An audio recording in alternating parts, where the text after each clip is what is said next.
안녕하세요. 오늘 전할 말씀은 foo이 아니라 for다, 이런 제목으로 은혜를 나누고자 합니다. 우리가 교회 신앙생활 하는 것은 한국에서는 많은 그런 교회가 있고 많은 그런 교단이 있습니다. 그러나 특별히 이 캐나다나 미국이나 호주 이런 데 와서 보면 그 교단이나 교파를 떠나서 신앙생활을 할 수밖에 없습니다. 그만큼 많은 교인들이 왔을 때 한국에서 가지고 온 그 신앙대로 자기 그 교단대로 신앙생활을 할 수가 없습니다. 그만큼 이민사회는 복잡하게 엮여져 있죠.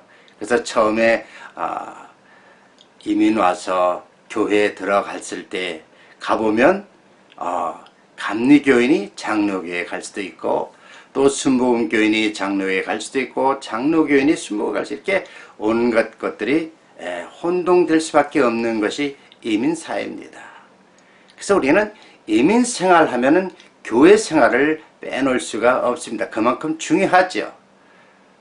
제가 처음에 캐나다 한 30년 전에 이민 왔을 때 제일 처음 잡을 잡으려고 하니까 신문을 보고 이제 한인사회 여러 군데 찾아다녀서 잡을 가려고 하니까 한결같이 캐네디언 익스피리언스가 있느냐. 제가 그 당시 좋은 기술을 가지고 이 기술 이민으로 왔습니다. 그러나 당시에 그 기술 계통으로 온 그 분야가 계속 레이업을 했기 때문에 그 분야에 들어갈 수가 없었습니다. 그래서 이제 다른 잡을 구하려고 이제 하다 보니까 신문 보고 찾아가면 Do you have any Canadian experience? 이렇게 캐나다 경험을 따지는 거예요. 아니, 방금 이민 온 사람이 무슨 캐나다 경험이 있습니까? 없지요. 그런데 이제 한 군데 한국 사람이 경영하는 그 주유소가 있었습니다. 개인 스테이션. 지금은 없어졌지만 그 당시 개인 스테이션이라는 그 스테이션이 그 주유소가 다운타운에 있었습니다. 그때가 2월 달인데요. 40년 만에 캐나다에 엄청난 눈이 왔습니다. 그 2월달, 3월달 했던 그 당시에 그렇게 눈이 많이 올 수가 없었습니다. 그러니까 차가 다니기 힘들 정도였죠. 근데 그 주인이 저한테 뭐라고 말씀하시냐면, 영어 할 줄 아느냐? 예, 제가 미국에서 전에 또 유학도 간 경험도 있고 그래서 영어 할 수 있습니다. 그런데 주유소에서 일해 본 적이 있느냐? 없습니다. 그러면 이제 만약에 사람이 필요하면 연락할 때 내가 기다리라. 그래서 이제 약속을 하고 있더니까 한 달 만에 갑자기 어느 날 전화가 왔습니다. 지금 빨리 올 수가 있느냐고. 왜 그러시냐고. 우리 주유소에서 일하는 이 캐네디언 청년이 동상에 걸려서 이제 못 오겠다는 거예요. 갑자기 연락이 왔어요. 지금 사람을 구해서 써야 되는데. 그래서 전화를 받고 제가 막 갔죠. 갔더니 1시간 출연을 받고 이제 주유소에서 그 추운 겨울, 한 3월 달인데도 엄청나게 춥고 눈도 많이 온 그 겨울에 주유소가 이제 이민 와서 첫 직업이었습니다. 그래서 그 일을 하는데 이제 그 당시만 해도 요즘에는 셀프 서비스지만 그 당시는 전부 풀 서비스입니다. 주유소에서 다 기름을 넣고 다 이렇게 영수증 끊어주고 아주 복잡하죠. 다 풀 서비스를 하니까 지금하고는 천지차이죠. 그런데 이제 어느 날인가 제가 주유를 이렇게 하고 있는데 흑인이 차를 타고 딱 오더니 뭐라고 말씀하냐면 이제 How much do you want? 얼마나 넣기를 원하냐? For 이러는 거예요. For 그러니까 이게 어떻게 들리십니까? full이라는 것을 들리죠.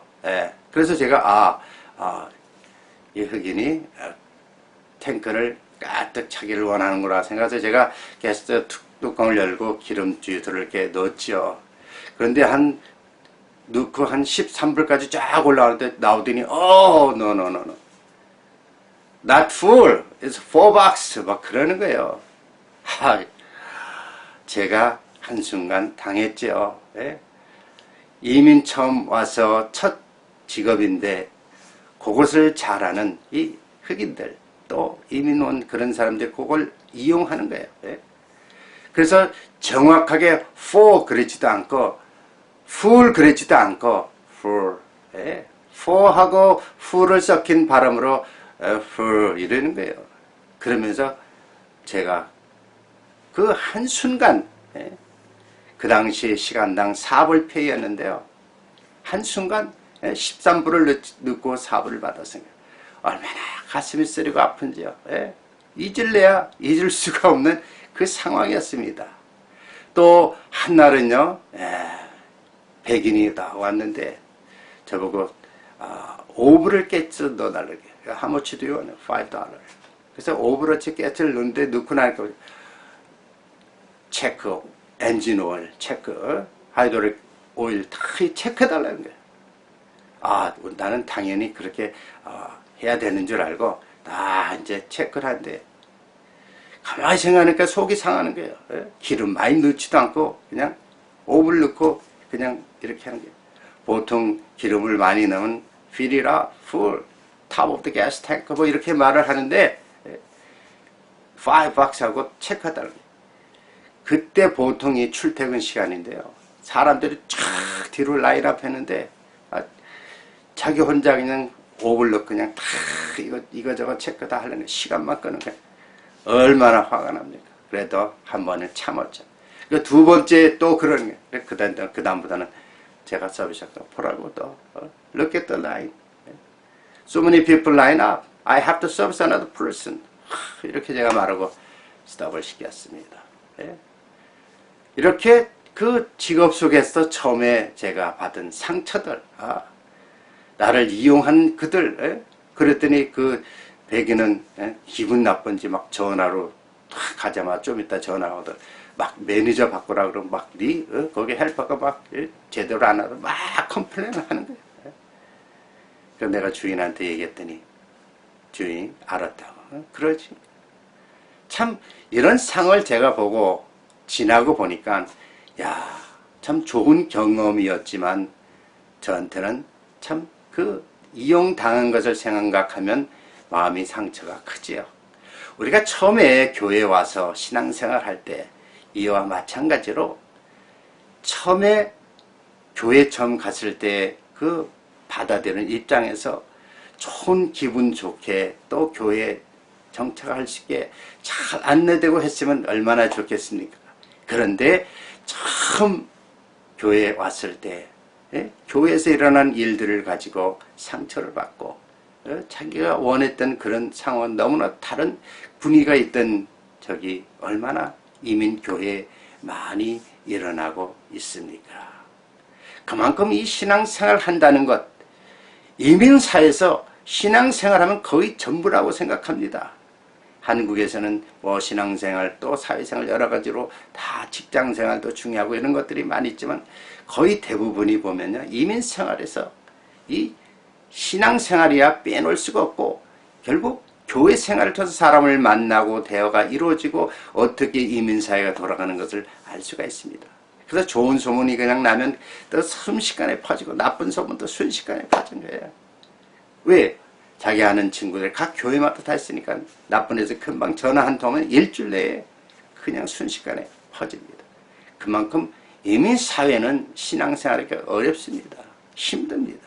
더더구나 제가 목회를 해보니까 교회에 오는, 저는 장로교회 목사인데 교회에 감리교 또 연합교회, 순복음교회, 온갖 성결교회 이런 교인들이 한국에서 사는 분들이 와서 잘 접목하면 얼마나 좋습니까?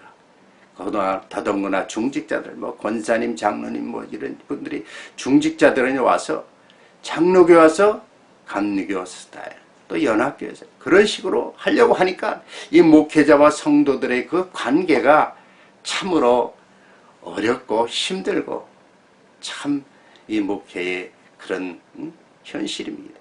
아마 이민 목회 하시는 분들은 대부분이 다 그런 저와 같은 심정을 느끼고 있을 것입니다. 중요한 것은 바로 이랬을 때 우리가 처음 교회에 오는 분들을 어떻게 맞이하며 또 목회를 어떻게 해야 바른 목회를 할 수가 있겠는가. 우리는 바로 제가 처음 잡을 구했을 때 그런 당한 기분이나 우리가 처음 교회에 왔을 때 나쁜 것을 보고 교회를 떠나는 그런 모습들을 보면은 너무나 안타깝습니다. 그래서 오늘 저는 이 교회 생활에서 얼마나 중요한 것인가 하는 것을 말씀을 드리고자 합니다. 우리는 이 마지막 때일수록 바로 바른 신앙, 또 교회에 처음 오는 사람들을 잘 양육해서 잘 정착해서 계속 그 성도들이 영적으로 자라도록 교회가 그 일을 감당해야 되는 것입니다. 한국에도 그렇겠지만 지금 캐나다나 미국이나 호주나 이런 데 보면 거의 대부분이요, 새신자들이 와서 정착하는 과정보다는 이 교회에 저 교회에 떠돌아다니는 신자들이 많습니다. 그만큼 자기의 만족도를 온전히 느끼지 못하는 거예요. 또 더더구나 예민사회 목회자들도 천차만별입니다. 물론 한국도 그렇겠지만 그저 은혜 받았다고 해서 금방 방송통신으로 목회자가 된 사람도 있고, 또 캐나다에서 은혜 받았다고 해서 미국 가서 또 한국 가서 단기적으로 금방 목회자가 된 분들도 있습니다. 그런 분들이 목회를 하다 보니까 이 목회 선상에서도 많은 어려움들이 있고 또 성도들도 많은 상처를 받고 있는 현실입니다. 저는 여기서 우리가 생각해야 할 것은 바로 우리 주의 종들이 바로 먼저 서야 된다는 것입니다. 예수님은 베드로와 또 그 제자들에게 분명히 하신 말씀은 너희가 내 어린 양을 먹이고 돌보고 양을 먹여라, 그렇게 먼저 말씀하고 있습니다. 그러니까 주의 종들이 바로 주님의 어린 양을 잘 말씀으로 먹이고 또 모든 분야의 그 삶을 잘 또 돌보고 계속적으로 영적으로 자랄 수 있게 말씀으로 양육을 해야 됩니다. 그런데 어떻습니까? 교회가 어린 양들을, 이렇게 주님의 양들을 돌봐야 되는데 다 우리 교회에 오면 그 교인들이 다 자기 양으로 착각합니다. 주의 종들이. 이것부터 잘못됐죠. 예? 그래서 내 교인이 다른 데 가면 왜 내 양을 도적질하느냐 하고 막 주의 종들이끼리 싸우고 그런 모습들도 종종 볼 수가 있습니다.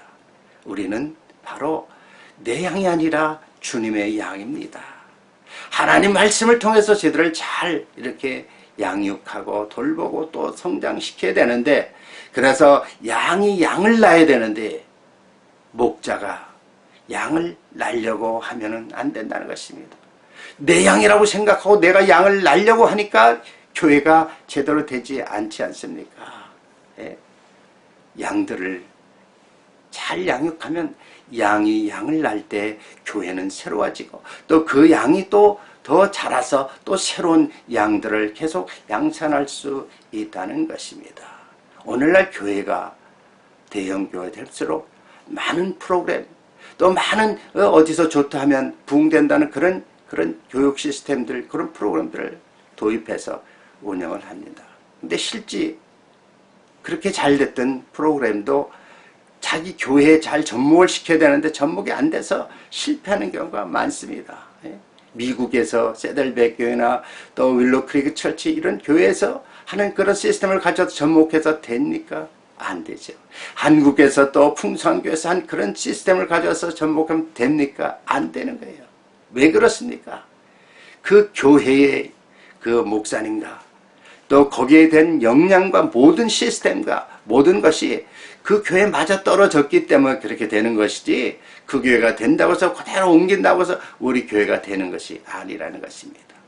목회자 자신이 끊임없이 말씀을 연구하고 성도들에게 눈높이에 맞춰서 말씀으로 잘 초신자부터 양육을 해서 그가 스스로 성장해서 교회를 잘 다닐 수 있게 인도를 해야 되는 것입니다. 그런데 새 신자가 오면 무조건 이 프로그램에 집어넣고 교회가 다닌 지 얼마 안 됐는데도 직분을 집사다, 권사다 막 이런 직분을 주고 그냥 씌워버립니다.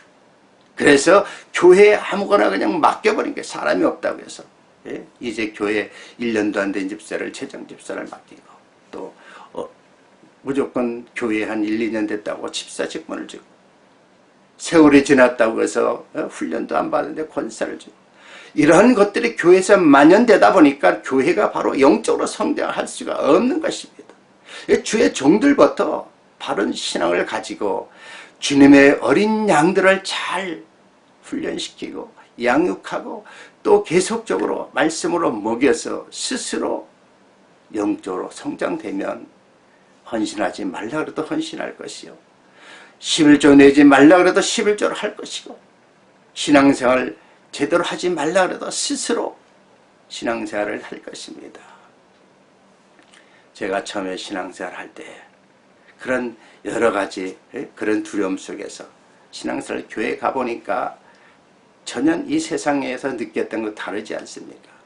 그런데 그런 가운데 의욕이 있었지만 또 열심히 하는 분들을 보고 나도 열심히 해보자, 나도 하나님을 만나보자. 그러다 보니까 하나님을 만나게 되고 또 신앙생활 주일 예배를 다니다 보니까 이것까지도 부족하구나. 그러니까 수요 예배도 나가자. 그 어느 날인가 제 마음속에 수요 예배를 나가려고 마음을 먹고 딱 첫 번째로 수요 예배 나갔습니다. 그때가 참 추운 겨울이었는데요. 공교롭게도 그 많은 차들 가운데서 그 수요 예배 처음 나간 우리 차를 누가 유리창을 박살을 냈어요. 얼마나 가슴이 아픕니까? 그런데 그 한순간 제가 그나마 교회 다니면서 말씀을 듣고 이런 생각하니까 사단의 역사가 있을 수 있다, 그런 마음이 드는 거예요. 그래서 감사합니다, 무조건. 제가 처음 이렇게 수요일날 예배에 나올 수 있는데 누가 두 번 다시 수요일날 예배 못 나오게 제 차유를 다 깼지만 저는 여기에 지지 않겠습니다. 그때 인슈런스에서 25불 내게 디덕터로 해서 싹 또 새로 바꿔주더라고요. 그래서 그 다음 또 그 다음 와서 수요 예배, 금요 철야 이러면서 영적으로 자라는 거예요. 교회 신앙생활의 전복이 되는 겁니다. 근데 오늘날 바로 주의 종들이 이렇게 새 신자들을 잘 접목할 수 있게 가이드하는 것이 굉장히 중요하다는 사실입니다. 두 번째 중요한 것은 바로 교회의 중직자들, 장로님들, 권사님들, 집사님들, 이런 분들이 새로 오신 분들을 잘 안내하고 또 구역예배다, 또 교회 생활을 접목할 수 있도록 안내를 해서 어찌했든 좋은 친교를 통해서 같은 그런 그룹 또 이런 모임을 통해서 접목할 수 있게 잘 가이드할 책임이 있는 것입니다. 왜? 우리가 처음 교회 갔을 때 누구를 만나냐에 따라서 그의 일생이 바뀌는 것입니다. 제가 처음 교회 나갔을 때요, 저는 지금도 잊을 수 없는 것이 그 당시에 그 구역장 또 그 주변의 구역 식구들이 다 믿음들 좋고 열심히 기도하고 열심히 신앙생활하는 그 모습을 보니까 나도 저렇게 해야 되겠구나, 제가 배우는 거예요.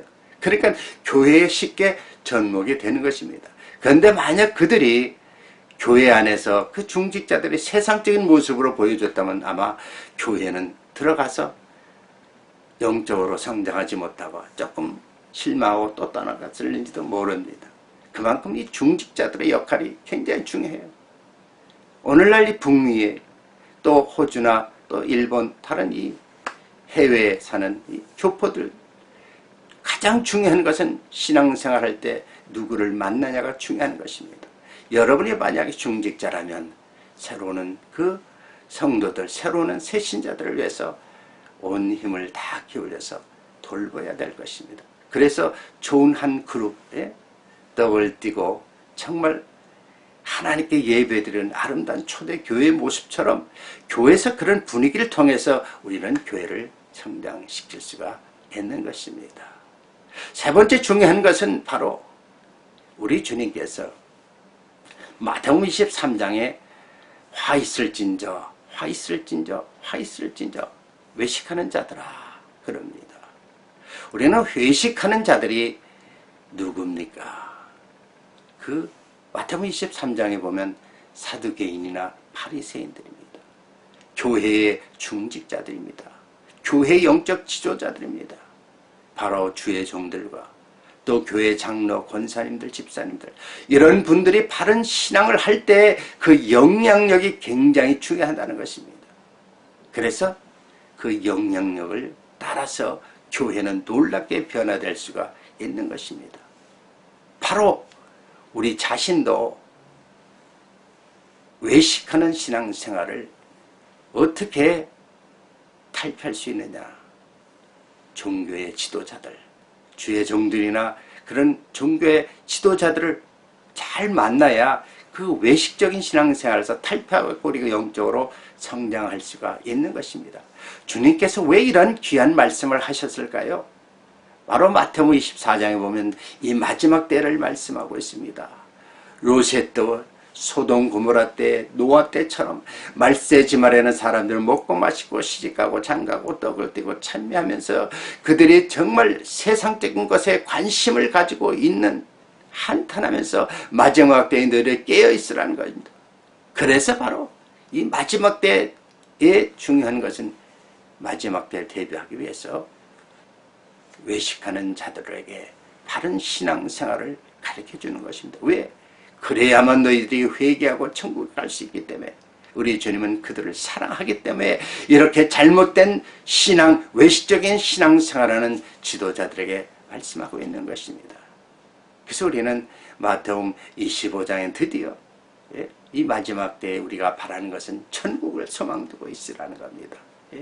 회개하라, 마지막 때가 됐으니 이제 우리는 바른 신앙을 가지고, 외식적인 신앙생활에 바른 신앙생활을 가지고 천국을 가야 되지 않겠습니까? 그것이 바로 우리 주님이 우리에게 바라는 것입니다. 이제 중요한 것은 바로 종교의 지도자들도 중요하지만 우리 자신의 외식적인 신앙생활도 한번 점검을 해볼 필요가 있습니다. 과연 우리는 신앙생활을 지금 외식적으로 하고 있느냐? 교회는 다니지만 과연 나는 하나님 말씀대로 양육받고 성장되고 있는 것인가? 우리는 우리 자신을 되돌아볼 필요가 있습니다. 그저 교회가 예배, 새벽 예배, 수요 예배, 금요철야, 주일 예배, 많은 예배를 참석하고 있지만 과연 여러분 자신이 영적으로 자라고 있습니까? 그 예배마다 정말 하나님과의 그 관계 속에서 온전히 신령과 진정으로 예배를 드리고 있습니까? 우리 자신이 외식적 신앙생활을 하고 있는지 한번 점검해 보시기를 바랍니다. 그래서 바른 신앙생활을 통해서 하나님께 영광 돌려야 되지 않습니까? 이제 우리 주님을 맞이할 준비를 해야 되지 않겠습니까? 그래서 외식적인 신앙생활을 저버리고 바른 신앙생활을 통해서 하나님께 영광 돌려야 됩니다. 우리는 풀이 아니라 포라고 하는 그 교묘하게 사람을 이용할 것이 아니라, 이제 교만한 외식적인 그 신앙으로서 남을 교묘하게 이용할 것이 아니라 우리는 진실된 마음으로 진실로 내가 너에게 이르노니 내가 속히 오리라 우리 주님은 말씀하고 있습니다. 진실로 속히 오실 주님을 바라보며 이제 주님의 양들을 잘 돌보고 먹이고, 또 교회의 중직자들이 새로 오는 그 어린 양들을 잘 인도한다면 여러분은 주님 앞에 섰을 때 잘했다 칭찬받을 수 있는 종들이 될 것입니다. 주 앞에 정말 놀라운 상급의 면류관을 기대하시고 오늘도 주 안에 승리하시기를 주 예수 그리스도 이름으로 축원합니다. 기도하겠습니다. 할렐루야. 하나님 감사합니다. 우리가 신앙생활하는 가운데서 이제 초신앙이 얼마나 중요한 것인가, 또 잘못된 외식적인 신앙생활이 얼마나 잘못된 것인가를 다시 한번 깨닫게 해주시고, 바른 신앙생활을 통해서 하나님께 영광 돌리기를 원하며 진실로 내가 속히 오리라고 한 주님을 바라볼 수 있는 저희들 되게 해주시고, 오늘도 살아계신 예수 그리스도를 증거하는데 부족함이 없는 저희들 되게 하여 주시옵소서. 예수 그리스도 이름으로 감사하며 기도드리옵나이다. 아멘. 예, 오늘도 말씀으로 은혜 받으셨습니까? 좋아했다면 좋아요를 누르시고요. 또 댓글을 통해서 여러분 신앙 상담하시길 원하며 계속적인 또 구독을 통해서 교제하기를 원합니다. 오늘도 주 안에서 승리하십시오. 할렐루야.